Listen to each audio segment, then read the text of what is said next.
Some people like to point to the story of Cain and Abel as a proof that the Bible is incorrect. They base this on the misunderstanding of the Genesis account in chapter 4.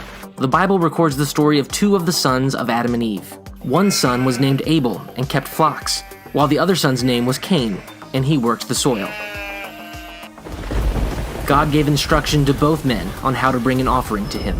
But Cain chose to do it his own way, and not the way God had instructed them. When God looked in favor on Abel's offering, Cain became angry and killed his own brother.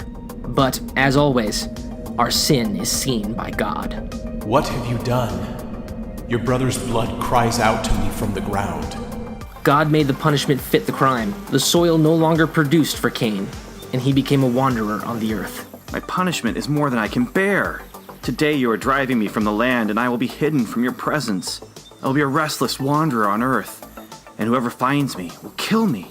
But in an act of mercy, God put a mark on Cain, which was a sign and indicator so no one who found him would kill him.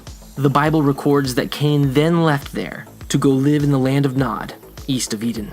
The Bible does not state the name of Cain's wife, but the only possible answer is that she was either his sister, his niece, or great-niece. The Bible does not state how old Cain was when he killed Abel. They were likely full-grown adults, and both probably already had families. Adam and Eve were the first and only human beings, so their children would have no choice but to intermarry. Today, when two people who are related to each other and have similar genetics have children together, there's a high risk of recessive characteristics becoming dominant, and genetic abnormalities can occur. When people come from different families or bloodlines, then it's highly unlikely that both parents will carry the same recessive trait. But Adam and Eve, as the original man and woman created by God, did not have any genetic defects, which allowed the first generations of their descendants to have a clean gene pool. Much later on, God directed Moses to forbid interfamily marriage after there were enough people to make intermarriage unnecessary. We don't know how many sons and daughters Adam and Eve had, or the full numbers their offspring had. By the time of Abel's murder, the men could have been 40, or they could have been 100, with many generations in between. The fact that Cain was scared for his life indicates that there were likely many children and grandchildren living at the time.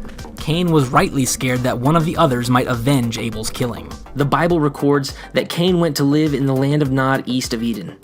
If the land already had inhabitants, they were direct descendants of Adam and Eve and related to Cain.